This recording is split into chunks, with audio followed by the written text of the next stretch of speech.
नीतीश कुमार को पिछले 10 वर्ष से प्रधानमंत्री बनने का भूत सवार है।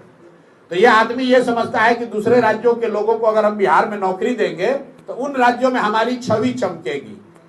देखिए, डोमेसाइल के लिए सबसे पहले आमरण अनशन पर यही प्रशांत किशोर बैठे थे। वो जाकर 5 मुद्दा देख लीजिए। यहाँ के बेरोजगारों को बेरोजगारी भत्ता, जिसका वादा 2015 में नीतीश जी के 7 निश्चय का पहला निश्चय के तौर पर किया गया था, ये इसके लिए आमरण अनशन पर हम लोग बैठे थे। डोमेसाइल नीति लागू हो, उसके लिए हम लोगों ने अनशन करा था। बीपीएससी अभ्यर्थियों का मामला पेपर लीक का जो था, उसके लिए आमरण अनशन पर बैठे थे। आपने कहा कि डोमेसाइल नीति पर कोई कांग्रेस या तेजस्वी जी कुछ बोल रहे हैं। जरा आप लोग पत्रकार हैं, बताइए कि जो शिक्षकों की नियुक्ति हुई, जिस पर सरकार और ये नेता अपना पीठ थपथपा रहे हैं, उस समय उप मुख्यमंत्री कौन था? उस समय उप मुख्यमंत्री यही तेजस्वी यादव थे, वही कांग्रेस वाले सरकार में थे। तो डोमेसाइल नीति उस समय क्यों नहीं सुधारा? जो 60,000 से ज्यादा यूपी, मध्य प्रदेश और दूसरे राज्यों के लोगों को शिक्षकों के तौर पर बहाली का अवसर मिला, जो बहाल किए गए, उस समय सरकार में कौन था? अभी साल भर पहले यही तेजस्वी यादव और कांग्रेसी उसमें बैठे हुए थे, तब उनको डोमेसाइल नहीं दिख रहा था। हम लोग पहले व्यक्ति हैं, पहला दल है जो कह रहा है कि 75% यहाँ की सरकारी नौकरी जो है वो बिहार के बच्चों के लिए आरक्षित होनी चाहिए। ये नहीं होना चाहिए कि यहाँ पर यूपी और मध्य प्रदेश के लोग आकर शिक्षक बनेंगे और बिहार के बच्चे जाकर महाराष्ट्र में, हरियाणा में मजदूर बनेंगे। ये ऐसा इसलिए हो रहा, आप समझिए, नीतीश कुमार को पिछले 10 वर्ष से प्रधानमंत्री बनने का भूत सवार है। तो ये आदमी ये समझता है कि दूसरे राज्यों के लोगों को अगर हम बिहार में नौकरी देंगे तो उन राज्यों में हमारी छवि चमकेगी। अपना छवि बनाने के लिए बिहार के बच्चों के नौकरी की इस आदमी ने कुर्बानी कर दी। और भाजपाई और ये तेजस्वी यादव जब नीतीश के साथ रहे, कभी भी इन्होंने डोमेसाइल का विरोध नहीं किया। इसलिए सिरे से इस बार जनता इन दोनों को खारिज करेगी, खासकर युवा साथी।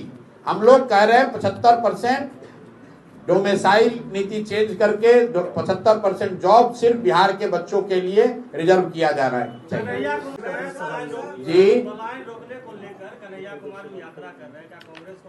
देखिए, जनसुराज की ताकत देखिए कि आप लोग इतने दिन से पत्रकारिता कर रहे हैं, क्या कभी चुनाव से पहले पलायन कभी मुद्दा बना है? लालू जी जैसे आदमी भी कह रहे हैं कि हम लोग पलायन रोक देंगे। लालू जी के मुंह से किसी ने पलायन शब्द नहीं सुना होगा। ये जनसुराज की ताकत है। कन्हैया जी यात्रा कर रहे हैं तो बहुत अच्छी बात है। ये जनसुराज की ताकत है कि कांग्रेसी आज पलायन की बात कर रहे हैं, लेकिन जब कांग्रेसी आए तो आप, कन्हैया जी मेरे मित्र भी हैं, बेगूसराय के हैं, उनसे एक सवाल जरूर पूछिएगा पलायन के नजरिए से कि कांग्रेस का अभी एक जुमा 2 साल पहले बना हुआ मुख्यमंत्री है जिसका नाम है रेवंत रेड्डी।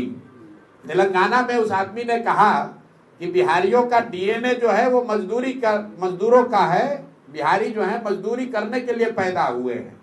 तो यहाँ आप पलायन की बात कर रहे हैं और आप ही का मुख्यमंत्री बिहारियों को मजदूरी करने वाला बता रहा है कि ये पैदा ही हुए हैं मजदूर बनने के लिए। उस पर कन्हैया कुमार का और उससे भी ज्यादा राहुल गांधी का क्या स्टांस है, ये पूछने की जरूरत है। ये नहीं चलेगा कि बिहार के बाहर बिहारियों को बिहारी कह के गाली दोगे तो फिर बिहार में वोट मांगने काहे आए हो भाई? तेलंगाना से ही दिल्ली पर राज करके दिखा दो। जब बिहार के लोग मजदूरी करने के लिए पैदा हुए हैं और तेलंगाना के लोग हम लोग पर राज करने के लिए पैदा हुए हैं, तो कांग्रेसियों को बिहार में वोट मांगने की जरूरत क्या है? इसका भी सवाल आप लोग कीजिए, उस जवाब मांगिए उन लोगों से। ने कहा कि 2025 में कोई माई का लाल नहीं है जो सरकार बनाने से रोक ले। भाई लालू जी कह रहे कोई माई का लाल नहीं है, तो लालू जी के नजर में तो बिहार में एक ही लाल है जिसका नाम है तेजस्वी यादव। बिहार के 13 करोड़ लोगों की तो चिंता उनको है नहीं। लालू जी तो बस अपना ही परिवार और 5 गो उनके बाल बच्चे, इसके आगे न कभी सोच सकते हैं। तो उनको कैसे दिखेगा कि बिहार में दूसरा और कौन है?